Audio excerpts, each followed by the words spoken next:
CIBIL score తక్కువగా ఉన్న 60 ఏళ్లు దాటినా బ్యాంకు రుణాలు మంజూరు కాని టిడ్కో లబ్ధిదారులకు ప్రైవేట్ ఫైనాన్స్ కంపెనీల ద్వారా రుణాలు ఇప్పించేందుకు నగరపాలక సంస్థ మెప్మా అధికారులు ప్రయత్నాలు చేస్తున్నారు. రాజమహేంద్రవరం పరిధిలో ఇలాంటి వారు మొత్తం 304 మంది ఉన్నట్లు అధికారులు తేల్చారు. బ్యాంకు కన్నా ప్రైవేట్ ఫైనాన్స్ సంస్థల నుంచి తీసుకునే రుణాలకు వడ్డీ ఎక్కువ పడే అవకాశాలు ఉన్నాయని అధికారులు తెలిపారు.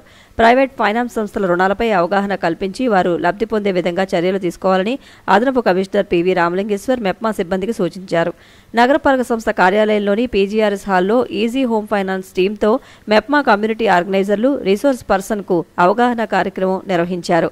టిడ్కో లబ్ధిదారులకు వివిధ కారణాల చేత రావాల్సిన బ్యాంకు లోన్లలో జాప్యం జరుగుతుండటంతో 3 హౌసింగ్ ఫైనాన్స్ కార్పొరేషన్లు గుర్తించి వారి ద్వారా ప్రభుత్వం రుణాలు మంజూరు చేయిస్తున్నట్లు అదనపు కమిషనర్ వెల్లడించారు.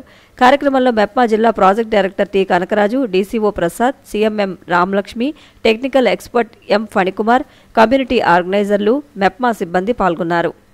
ఇసుక ర్యాంపులో వివాదాలు, అక్రమ తవ్వకాల ఆరోపణల నేపథ్యంలో రాష్ట్ర హైకోర్టు ఆదేశాల మేరకు జిల్లా కలెక్టర్ కీర్తి చేకూరి నిన్న రాత్రి గాయత్రి ర్యాంపును అధికారులతో కలిసి ఆకస్మికంగా తనిఖీలు నిర్వహించారు. ఇసుక తవ్వకాలు, యంత్రాల వినియోగం తదితర అంశాలపై కలెక్టర్ ఆరా తీశారు. ఆమె వెంట ఆర్డీఓ ఆర్ కృష్ణనాయక్, గనుల శాఖ ఏడీ డి ఫణిభూషణ్ రెడ్డి, రాజమహేంద్రవరం తహసీల్దార్ పాపారావు, ఫారెస్ట్ అధికారులు తదితరులు ఉన్నారు. నివేదికను హైకోర్టుకు అందజేస్తామని కలెక్టర్ తెలిపారు. రాష్ట్ర వ్యాప్తంగా తొలిసారి 51 లక్షల మెట్రిక్ టన్నుల ధాన్యం సేకరణకు చర్యలు తీసుకున్నామని, ఇది ఒక చరిత్రగా నిలుస్తుందని పౌర సరఫరాల శాఖ మంత్రి నాదెండ్ల మనోహర్ వెల్లడించారు.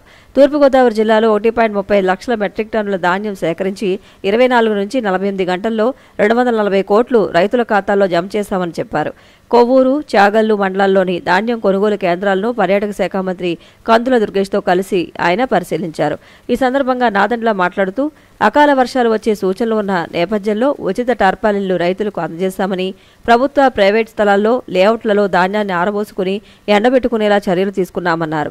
రైతుకు నష్టం కలగకుండా చర్యలు తీసుకునే బాధ్యత కూటమి ప్రభుత్వానిదని మంత్రులు నాదెండ్ల మనోహర్, కందుల దుర్గేష్లు తెలిపారు. వారి వెంట తూర్పుగోదావరి జిల్లా కలెక్టర్ కీర్తి చేకూరి ఇతర అధికారులు ఉన్నారు.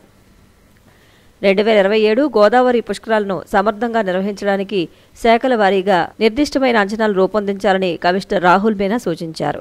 గోదావరి పుష్కరాలు 2027 నేపథ్యంలో అన్ని శాఖల అధికారులతో ముందస్తు ఏర్పాట్లపై నగరపాలక సంస్థ కార్యాలయంలో ఆయన సమీక్ష నిర్వహించారు. చేపట్టవలసిన పనులు, మౌలిక సదుపాయాల కల్పనపై విభాగాల వారీగా అంచనాలు రూపొందించి అందజేయాలని కమిషనర్ అన్నారు. ఈ సందర్భంగా క్రౌడ్ మేనేజ్మెంట్, ఘాట్ల విస్తరణ, రహదారుల విస్తరణ, జంక్షన్ల అభివృద్ధి, రవాణా సౌకర్యాలు, శానిటేషన్, నీటి సరఫరా, పార్కింగ్, ట్రాఫిక్ నియంత్రణ వంటి అంశాలపై సుదీర్ఘంగా చర్చించారు. దీర్ఘకాలిక, మధ్య, స్వల్పకాలిక పనులను విడివిడిగా గుర్తించాలన్నారు.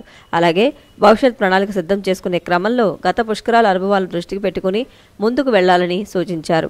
సమావేశంలో additional commissioner PV Ramalingeshwar, additional SP NBM Muralikrishna, Kovvur municipal commissioner CH Venkateswarlu, district endowment officer E Venkata Subbarao, SE K Tilak Kumar, irrigation EE G Srinivas, ఇతర అధికారులు పాల్గొన్నారు. విద్యా మంత్రిత్వ శాఖ నేతృత్వంలోని భారతీయ భాషా సమితి సహకారంతో ఆదికవి నన్నయ విశ్వవిద్యాలయంలో డిసెంబర్ 8, 9 తేదీల్లో భారతీయ భాషలలో ఏకరూప శాస్త్రీయ సాంకేతిక పదజాలం అనే అంశంపై జాతీయ కార్యశాలను నిర్వహిస్తున్నామని వీసీ ఆచార్య ఎస్ ప్రసన్నశ్రీ తెలియజేశారు. ఈ కార్యశాలకు ముఖ్య అతిథిగా మాజీ ఉపరాష్ట్రపతి ముప్పవరపు వెంకయ్యనాయుడు హాజరవుతారని తెలిపారు. యూనివర్సిటీ జాతీయ కార్యశాలకు సంబంధించిన బ్రోచర్ను వీసీ ఆవిష్కరించి వివరాలు తెలియజేశారు. ఈ సందర్భంగా వీసీ మాట్లాడుతూ ఈ కార్యశాలకు భారతీయ భాషా సమితి సీనియర్ ఎక్స్పర్ట్ ఆచార్య ఆర్ఎస్ సర్రాజు, తానా సాహితీ వేదిక అధ్యక్షులు డాక్టర్ తోటకూర ప్రసాద్, భారతీయ భాషా సమితి academics coordinator doctor K Giridhar Rao, దేశం నలుమూలల నుండి తెలుగు, హిందీ, సంస్కృత భాషల ప్రముఖులు హాజరవుతారని తెలిపారు. భారతీయ భాషలలో ఏకరూప శాస్త్రీయ సాంకేతిక పదజాలంపై మరింత అవగాహన పెంచుకునేందుకు ఆదికవి నన్నయ విశ్వవిద్యాలయ అనుబంధ డిగ్రీ కళాశాలలు తెలుగు, హిందీ, సంస్కృతం అధ్యాపకులను, పాఠ్యపుస్తకాలు రచించిన విద్యావేత్తలను, భాషాభిమానులను ఆహ్వానిస్తున్నామని చెప్పారు. కార్యశాల కోఆర్డినేటర్గా తెలుగు శాఖ course coordinator doctor Talari Vasu వ్యవహరిస్తున్నారని అన్నారు.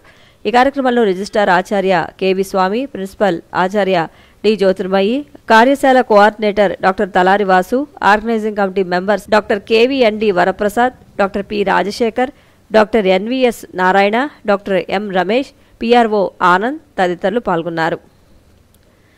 అయోధ్య శ్రీరామాలయంలో పవిత్ర ధ్వజారోహణం కార్యక్రమం అంగరంగ వైభవంగా జరిగింది. ధ్వజారోహణ కార్యక్రమంలో ప్రధాని నరేంద్ర మోదీ పాల్గొన్నారు. మోడీ రామ్లల్లా మందిరాన్ని దర్శించి ప్రత్యేక పూజలు చేశారు.